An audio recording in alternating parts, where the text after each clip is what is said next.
Hi, good morning. It's Helen from the Cut Flower Patch, here today to sow our April seeds. It is actually the 31st of March, and although the weather's warmed up a lot, it is raining fairly heavily outside. So I thought I'd come in and do the first bit in the kitchen, mainly because I'm worried the sound of the rain on the roof might stop you hearing me. So hopefully by the time we've done this, we can go outside and start sowing our April seeds. So the April and May subscription boxes have been sent out to everybody. Hopefully you'll be receiving yours any day. If you haven't received it sort of by the middle of next week, 4th, 5th of April, do let me know and I can look into that for you. So as always, we have the 6 packets of seeds in the box. The 3 we're going to be sowing today for April, the Cosmos Purity variety, Dahlia Bishop's Children, and the Rudbeckia Cherry Brandy. Very excited about all of these 3 seeds. They're all fabulous. So when we sow them, I'll talk you through a little bit about each of the varieties and why we've chosen them. And then also in your box, you've got next month's seeds, the May seeds, the Cosmos Candy Stripe, the Status, and the Aster.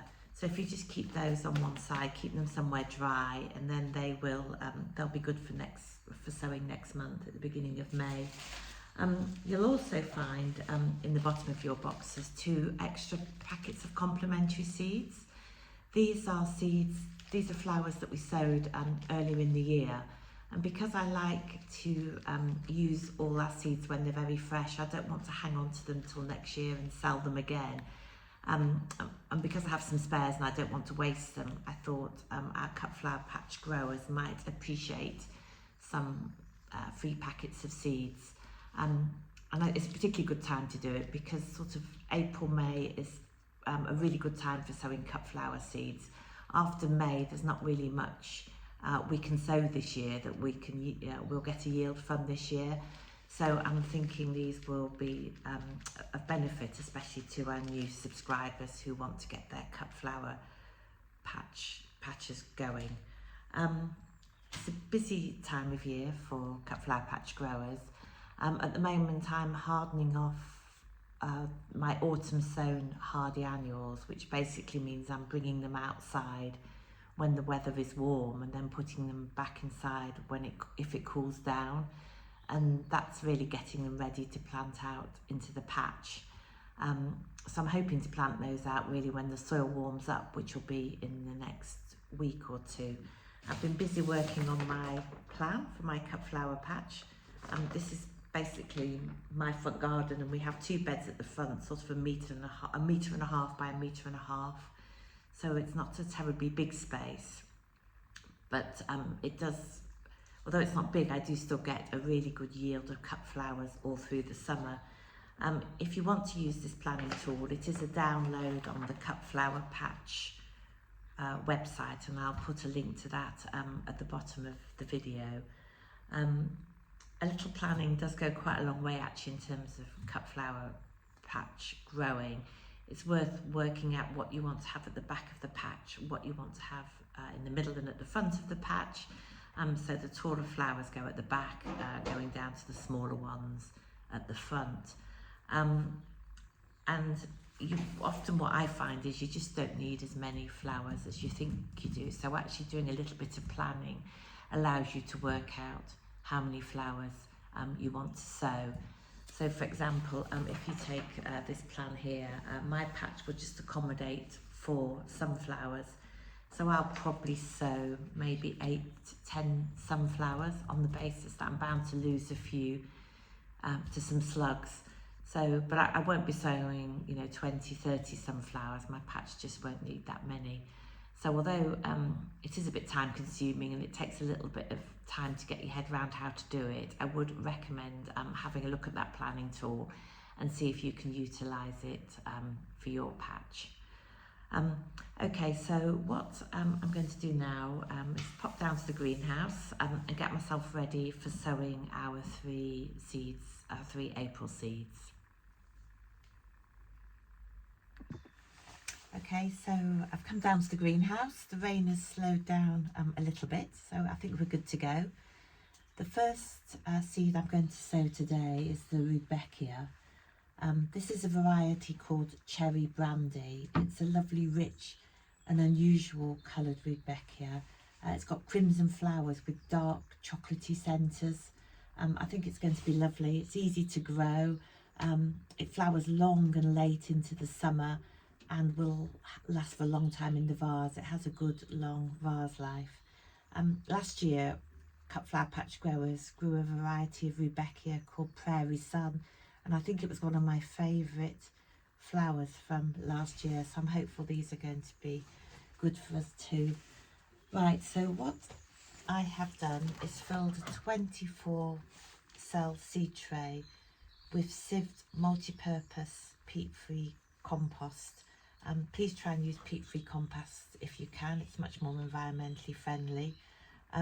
You can use seed compost, as I always say, if you prefer, but I find multi-purpose compost perfectly good.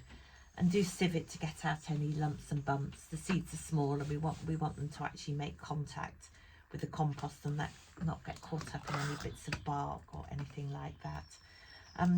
You don't have to use a 24 cell tray. You could use a 48 cell tray, or you could just use a plain flat seed tray, but I quite like these trays. So what we're going to do is just depress the compost slightly, very, very gently. We don't want to get rid of all the air because the seeds do need ventilation, but we want to get rid of any air pockets. Also, I'm going to water this very lightly. Ideally, if I remember, I like to water my seed trays before sowing rather than afterwards, particularly with the smaller seeds. It saves you, you don't want to dislodge the seeds when you sow them. So we're just moistening this. We don't want it to be really wet. We just want it to have a nice moist sheen on there. Now what I'm going to do, I'm going to sow half the tray with Rudbeckia and half the tray with Dahlias. Going back to what we were saying earlier, I'm conscious that a lot of people don't have a lot of space and often try and grow too many flowers, and then they get overwhelmed and run out of space in their greenhouse or polytunnel or whatever, and then get a little bit despondent that they can't look after them all. So these are quite small seeds. I don't know if you can see those. There's 40. This is quite an expensive seed, so there are just 40 in your pack. So please be careful when you get them out. You don't want to lose them. Right, okay. So what I'm going to do is pop one seed in the centre of each cell. It doesn't matter if you end up getting 2 or 3 in there, but I'm just aiming for one. You'll find cut flower patch seeds are very high quality, so you should get a good germination rate from our seeds. So I normally find you don't need to sow too many. Of course you always get failures, but you have got, as I say, you have got 40 seeds, so hopefully you'll have enough to have another go if you do, if your first sowing doesn't work. Right, we're then going to just cover those very lightly with a little bit of compost. It's a small seed, so it doesn't need to be too deep in the compost. And then when I've done that, obviously I need to put my label in. Let me just finish this off. I just sort of tap it down slightly just to make sure the seed has made contact with the compost. And we're going to put our label in. When I've sown the dahlia seeds, we are going to cover this with a propagator lid. So if you're sowing a whole tray of Rudbeckia, you will need to put the cover on, but I'll show you what we do when we put the cover on after I've sown our dahlia seeds. So on to our dahlias. We did sow some dahlias last month, and ordinarily I don't tend to duplicate different flowers in the cut flower patch boxes, but there's just the odd exception where the flowers are such good value for money and give so much added value to the vase that I feel it's worth having more than one variety. So Sweet Pea, Dahlia, Cosmos are all good examples of that.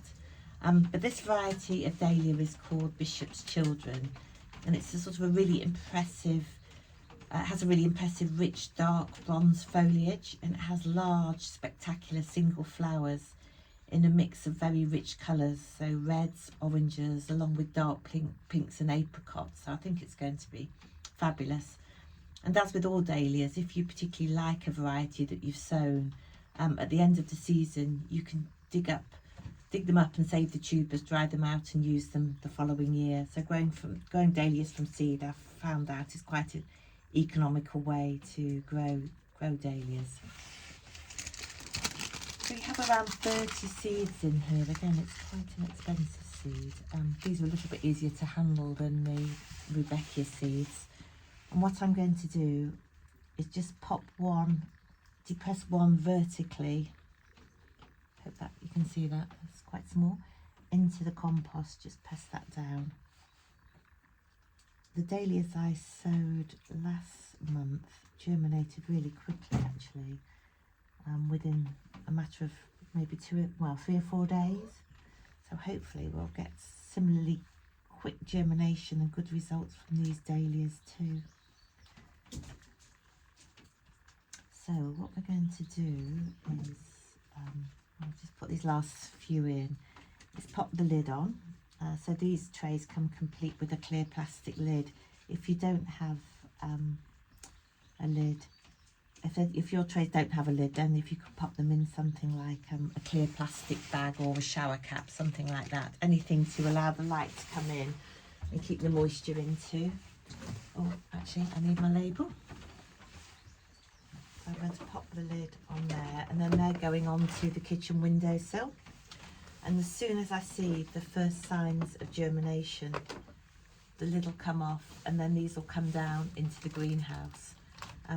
If you don't have a greenhouse, then you can use a polytunnel, a zippy greenhouse, clear plastic boxes. There is an article on the Flower Patch website about greenhouse alternatives, so again I'll post a link to that at the bottom of the video. And then when these come down to the greenhouse, I'll keep an eye on them, keep them watered. Again, I'll keep them moist, I won't overwater them. And then when they get their first set of true leaves, I will then prick them out. So for those of you who haven't done this before, just to explain, these are some corn marigold that I sowed back at the end of February. So here, I don't know if you can see that, but that's the first set of leaves, these leaves here, and they're called the seed leaves. And then these leaves here are the true sets of leaves, it's first true leaves. So these are now ready to be pricked out into 9cm pots. There is a video on the Cut Flower Patch website, which again I'll post a link to, which shows you how to prick out your seedlings. Okay, so that's the dahlias sown. I will now, last but not least, go on to sow the cosmos.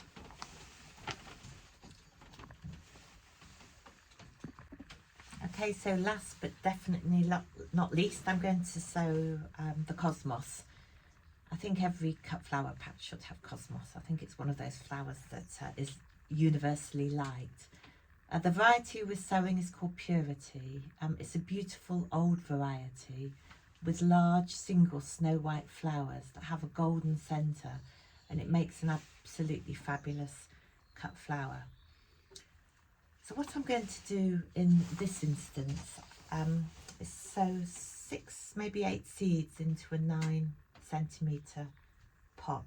The reason I've done this is, firstly, I think I'm very conscious, as I've said on many occasions, that lots of cut flower patch growers run out of space very quickly. So this is obviously quite a space-saving way of sowing them. And secondly, as soon as cosmos germinate, it's really important to get them off the kitchen windowsill and down into the greenhouse or polytunnel or whatever. That's because they very quickly go leggy, so if they're not getting enough light, they search for the light and they grow up and tall very quickly. And what we want them to do is to sort of grow their leaves and grow more gradually. and we don't want them bolting upright, so that's another reason for planting them separately, sowing them separately to the other seeds. So this is quite simple. I've filled this with sieved multi-purpose peat-free compost. I'm going to water it lightly again. I've had a couple of growers asking me where I got these from. They were actually a gift. Apparently they came from Amazon, but I noticed you can get them on the Sarah Raven website now, and they're not very expensive, so it's a really good way of adapting an existing bottle. And also it's got a nice light spray, which is really useful, so you don't actually drench the seeds. Much easier than using a watering can, really. So with the Cosmos seeds, again, not too small. That's our Cosmos seeds there. And what I'm going to do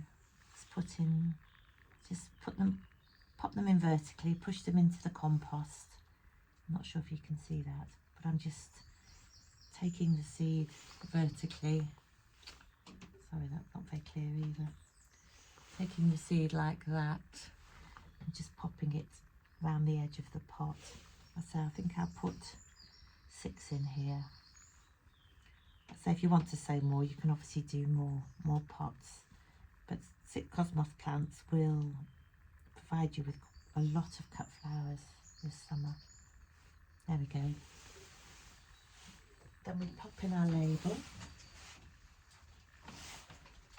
I'm not going to cover this. I'm just going to pop that on, put it in a tray, and put it on the kitchen windowsill. I think it'll probably germinate very quickly, but I will keep an eye on it because it hasn't got a cover on. The compost might dry out, so I might need to water that while it's on the kitchen windowsill, whereas the things with covers on tend not to need to be watered until you take the cover off and bring them out to the greenhouse or whatever. Okay, well that covers everything today. Do let me know if you have any questions, and I look forward to catching up with you soon.